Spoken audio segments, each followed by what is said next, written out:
Well, this has been a complete nightmare in terms of trying to get this webinar out to you live.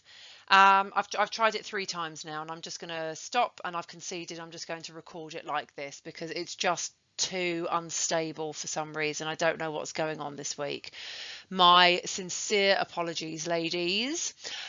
So I am just going to, just for the benefit of any new people in the group, just say that this webinar stays within this group only.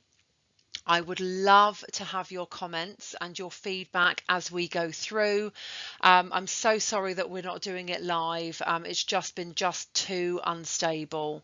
But I really do want your comments. I really do love to be able to interact with you guys, and I'll just try and work out what is going on for next week to see what we can do to make sure that it's much more interactive for next week. So the reason why I've chosen codependent relationships as a webinar topic today is because this is something that comes up in my work all the time, like very, very, very frequently. And the whole point about a codependent relationship is that it is a a direct result of, not like a direct, trying to choose my words carefully. Your childhood and your upbringing has a massive impact on your self-worth, right? So I have 3 pillars that I work by. Absolutely, I feel passionately about, and these are 3 pillars come up in all of my client work without exception, and they come up time and time again because they all overlap each other so much. And that is understanding your childhood and family, your family history, understanding because that informs how you relate to others. Okay, how you were responded to as a child will have a massive bearing on how you relate to others in love, in trust, with your partner, with your children, and in all aspects of your intimate relationships. So I don't mean intimate relationships as in sexual relationships. I mean intimate relationships as in people that we love and trust. So that's understanding your family history and background. We then have mindset and confidence, how you feel about yourself, whether or not you feel the world is your oyster or whether the world is out to get you, whether you feel strong, confident, happy, whether you feel defeated, whether you have any self-limiting beliefs. Okay, all of that mindset work all comes from your childhood. And then lastly, we have a think about goal setting and what you want your life to look like, how your life can be, and what are the limits that you put in the way of that. And the limits that you put in the way of that will be a result of your mindset and your confidence, which will be a mindset of your childhood and family background. So everything goes together absolutely neatly and perfectly. And that's why I do what I do, and that's why I love what I do. Okay, and that's where codependent relationships come from. So let's get on and have a look at that. So Graham White describes codependent relationships as codependency is using a relationship to fill a bottomless void due to not feeling whole and loved as an individual. Okay, so it's using a relationship to fill a bottomless void due to not feeling whole and loved as an individual. It is not the need to be loved that is the issue. It is the inability to love oneself that causes the dysfunction. Okay, it's not the need to be loved. It's the inability to love oneself that causes the dysfunction. I absolutely love that. And that in a way says absolutely everything that we need it to. So let's have a look at that in a bit more detail. Okay, so the term codependency is often used casually to describe relationships where a person is needy or dependent upon another person. The term codependency can often be used very flippantly, a lot like the term OCD, a lot like the term narcissist. These are terms that may well be right, they may well be right, but often are used without the actual seriousness, I suppose, to them. And codependency is a lot more than just being needy. So being needy or being dependent is definitely traits of a codependent relationship, but you need the other side of it in order for it to be codependent. You need the enabler as well. So you might be needy, you might be clingy, or one might be needy, one might be clingy. That does not mean that it is a codependent relationship. Okay, in a codependent relationship, one person is doing the bulk of the caring and often ends up losing themselves in the process, says Dr. Sean Byrne. And that is a really, really, really important part of it. We are talking about a major imbalance, but we're not just talking about an imbalance in terms of she does all the hard work and he's a slob. It's not like that. It's almost like a power imbalance in a way. And one person, like the codependent, the giver, loses themselves in the process. Their entire purpose is about making their partner happy, or making the taker happy, making the enabler happy. Okay, there's much more to it than just being overly generous, taken for granted, and wanting to do everything to please your partner. With a codependent relationship, the codependent, the giver, depends on their partner in order to validate themselves. All of their self-esteem, all of their self-worth is dependent on making other people happy. In a codependent relationship, it is about making their partner happy. Now, another crucial part about a codependent relationship is that the taker, the enabler, is only too willing to receive it. They don't have any problem at all with their partner bending over backwards and pouring themselves into that relationship and the giving. They have no problem with that at all. They're very happy to take it. I'll come on to that in just a little second. Okay, so when we have a think about a healthy relationship has give and take. It is balanced, it is equal. It is not always balanced and it is not always equal, because we are talking about real life, we're talking about human beings, we're talking about different phases of our life and different seasons of our life. It is not always going to be balanced and equal, but on the whole, it is balanced and equal. And that's in terms of giving, that's in terms of loving, that's in terms of affirming, the whole deal.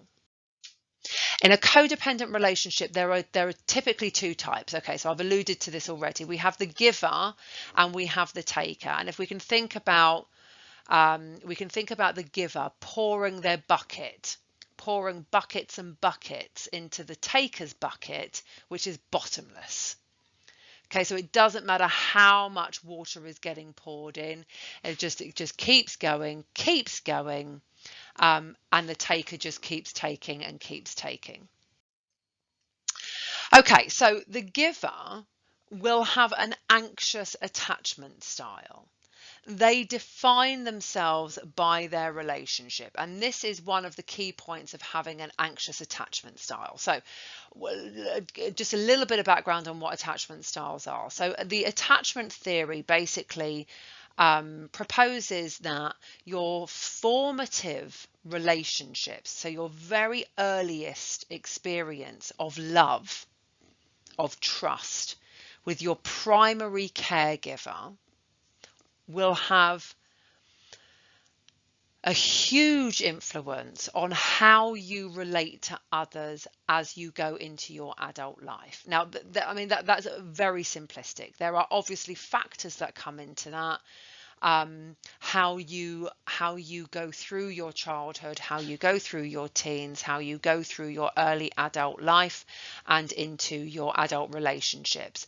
But the crux of it is that your primary relationship with your primary caregiver will have a huge impact on how you form love relationships, intimate relationships. Okay, so if you are someone who has an anxious attachment style, it is likely, and we're going to come on to how you get into a codependent relationship in a minute, but just thinking very broadly of anxious attachment styles, it is likely that your primary caregiver, mum, is usually mum. It's not always mum, but it's usually mum. So how you were responded to as a child, whether or not that love and care was consistent, or whether it was fractious, whether or not it was. So in an anxious attachment style, you would expect that the love was given to you when you were doing good, when you were pleasing, when you were doing the right thing, but that love was held back when you weren't. So we're not talking about unconditional love here. We're not talking about unconditional love where it doesn't matter what you do. I will always be here for you. I will always hug you. I will always hold you. I will always wipe your tears no matter what. Even if you've made me angry, I will always love you no matter what.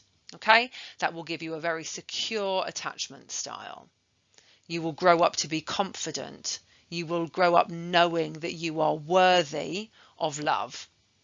Whereas somebody with an anxious attachment style grows up believing that they are only worthy of love if they are doing the right thing, if they are good, if they are giving, and if they are lovable. Okay, really important to understand that part. You are only lovable if you are doing the right thing. Otherwise, I don't want to know you. You can go away.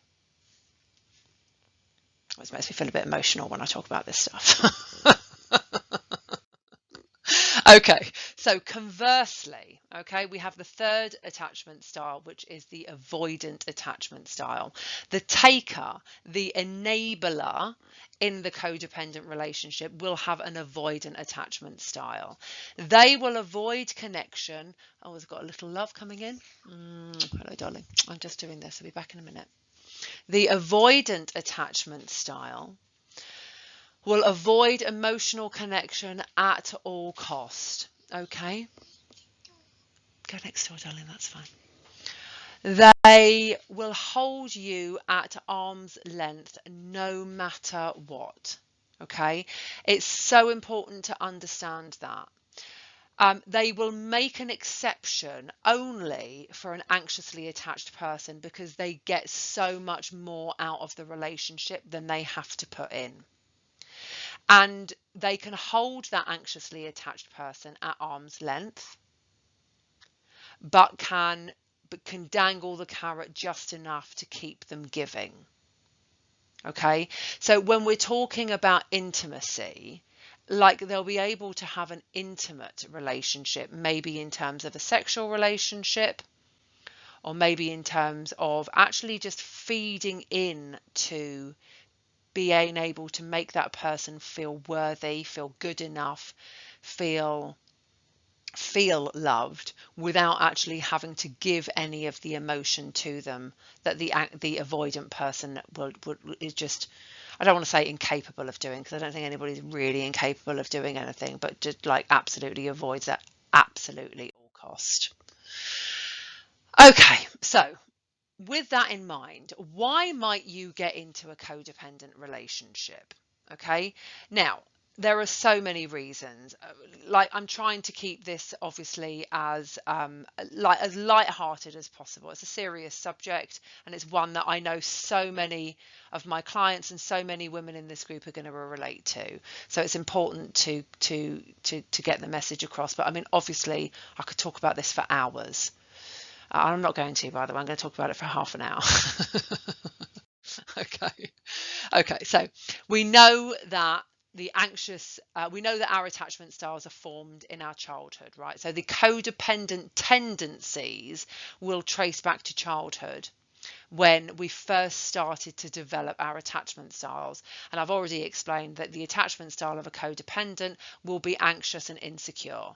So let me just qualify again. That does not mean that as an adult you are anxious or insecure. We're not talking about a personality trait here.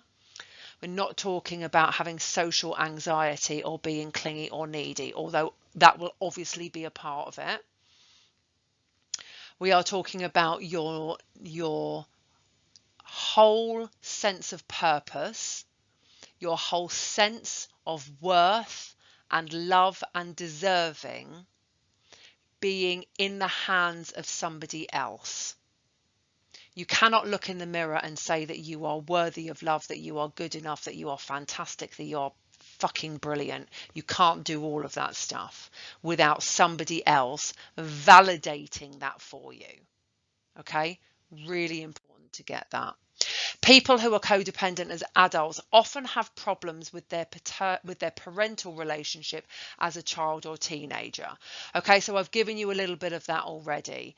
It's about whether or not you were loved unconditionally, or whether or not that love was dependent on you doing the right thing, being the right person, doing good, being pleasing, and not upsetting anybody. Okay, if you upset somebody, you are not worthy of love. You are a bad person if you make a mistake or if you do something wrong, and the love is then withheld from you as a child or a teenager, which likely means you will then go on to conform and do the right thing always, which means you then compound then the issue, which is I am only loved and I'm only good enough if I'm doing the right thing. Okay, so in these types of families, there are several layers, there are several ways that obviously this can pan out, but in these types of families, the child may be taught to focus on their parents' needs and to never think of themselves. The parents may teach the child that they are selfish or greedy if they want anything for themselves, and as a result of that, the child learns to ignore their own needs and thinks only of what they can do for others at all times. Okay, now lots of different ways that we can think about this. We could be thinking about a parent who is neglectful. We could be thinking about a parent who is emotionally abusive. We could be thinking about a parent who has mental health problems. So may be available some of the time, but not all of the time. So very inconsistent. We could be thinking about a parent that's got substance misuse problems. So either alcohol issues or drug issues. Okay, and obviously any of that in combination, because that's usually how it goes. It's very rarely you have one, you've usually got a combination of all of those things going at the same time. And I talk about emotional abuse, and obviously you've got physical abuse and you've got sexual abuse, which obviously goes in there, and I'll touch on that a little bit in a minute. But the crux of it is that you are taught as a child, like directly or indirectly, you learn as a child that you are selfish to think about your own needs, and crucially you learn to shut your own emotions off to your own needs. You actually ignore your own feelings and your own desires because you actually end up believing that you're selfish or not deserving of the things that you want or the feelings that you have. Okay, so like I've said, so codependency may result from caring for a person who is chronically ill. So being a young carer. Now, let me just qualify it. So I'll just read that and then I'll just qualify that. Being in the role of a caregiver, especially at a young age, may result in the young person neglecting their own feelings and developing a habit of only helping others. Self-worth may form around being needed by another person and receiving nothing in return. Now, that does not mean that everybody who is a young carer or everybody that is in a caring role will grow up to be codependent. Okay, because we're not talking exclusively about caring for a parent who is ill, physically ill, or mentally ill. We're not talking about caring for somebody who has a substance misuse problem or any of the above, right? We are talking about that caregiving not being appreciated, the caregiver not being validated, and not given autonomy, not given the freedom or the choice to think about what they want, to think about what they need, to have time for themselves, to see their friends, to be loved, to be cherished, and to be shown gratitude for what they're doing. Okay, so that I need to make that clear, because I know that there are loads of people. I've worked, with a lot of kids who have cared for parents, and I know a lot of parents who are incapacitated for whatever reason. It's not the same thing. We are talking about a power imbalance where you are like I said a minute ago, you are selfish or greedy if you want for yourself. Okay, a teenager who is abused will learn to repress their feelings as a defense mechanism against the pain of the abuse. As an adult, this learned behavior results in caring only about another's feelings and not acknowledging their own. So we're talking here about going under the radar. So this abuse, this defense against pain, can be any type of abuse. Obviously physical abuse, obviously sexual abuse, but actually, so commonly emotional abuse. The pain of emotional abuse, the pain of neglect, is for many unbearable. So it is just about going under the radar and literally just going into survival mode. The codependent person feels worthless unless they are needed by their enabler. The enabler gets satisfaction from their every need being met by the other person.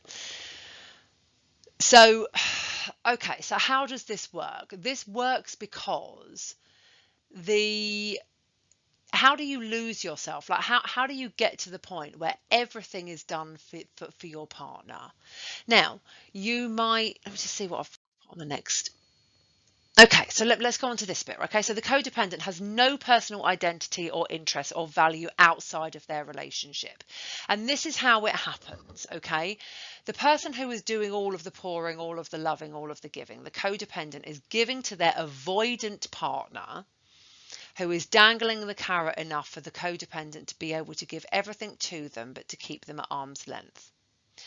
Then the codependent says, the giver says, I want to go out and see my friends. I'm going to go out and see my friends. I'm going to go out and see Sarah. We're going to go out for a couple of drinks. And then the taker says, well, why are you going? What am I going to do when you go out? What am I going to do? I'm going to miss you. I'm going to miss you when you go out. Do you have to go out? Like, can't you just stay here? Like, we'll get a bottle of wine, we'll get a takeaway, we'll just have a nice evening together. I really don't want you to go out. Now, to most people, that will be like, well, I love you, but tough. We spend 6 nights a week sitting on the sofa cuddling up, or we sit six nights a week in the house together. I'm going out to see my friends. It doesn't mean I love you any less, but it just means that I want to go out and see my friends. I'll let you know when I'm on my way home. But to the codependent, to the anxiously attached, to the giver, She is saying, oh my God, this guy absolutely adores me. He adores me. He needs me. He wants me. Right now, her heart is absolutely brimming with love. She's got flowers and hearts flying out of her chest. She's a bit upset that she's not going to see her friends, but her relationship with her fella is far more important because he needs her and he loves her and he validates her. And so her relationships with her friends slowly dwindle. Her relationship with her family slowly dwindle. They dwindle even more once mum and sister start telling her that she's a fool and that she's being controlled, and that she needs to get out and do things for herself, because they just don't understand. They just don't understand how much he loves me and how much he needs me, because he was probably never shown love as a child, you see. He doesn't have a mum who loves him like I do. He doesn't have siblings that he can get on with. He never had anybody to show him love. And now he's got me and he needs me. He needs me. And I need him. And actually, when we're together, nothing else matters. As long as we've got each other, that's all that matters. It's a bit heartbreaking, actually, because it's so easy. It's so easy for it to happen. I didn't go on to the avoidant relationship. I should say the avoidant relationship, the taker, will not have been shown love as a child. The avoidant attachment style comes out of being left to fend for themselves, being told not to cry, to grow up and stop being so silly, stop being so emotional, sort yourself out. Hugs are for wimps. Crying is for babies. You learn to be independent. You learn to hold your emotions back. You learn not to cry. You learn not to need affection. You learn not to hug. You learn to be on your own. You learn to be on your own because you are the only person that you can depend on. And you are the only person that you can depend on as far as you're concerned. Because if your own mother and father didn't love you enough to give you unconditional love, enough to wipe your tears, enough to mop your blood when you fell over, enough to give you a hug at bedtime and read you a story, and you had to make your own sandwiches if you were hungry and sort yourself out because they were too busy doing whatever they were doing, and you grow up hard. And you do grow up hard. And my heart aches as I'm even saying it because it makes me feel so sad. And so that's why the cycle of codependency is so important to understand, because the codependent will genuinely be saying, he has never had anybody love him like I do. Nobody, he doesn't understand. He doesn't understand because nobody has ever loved him like you do. Nobody has ever loved him like I do. You just don't understand him. If you knew him, if you really knew him, you'd get it. But you just don't. Okay? So that was a very long slide. That's how they lose their identity and their interests and their values outside of the codependent relationship.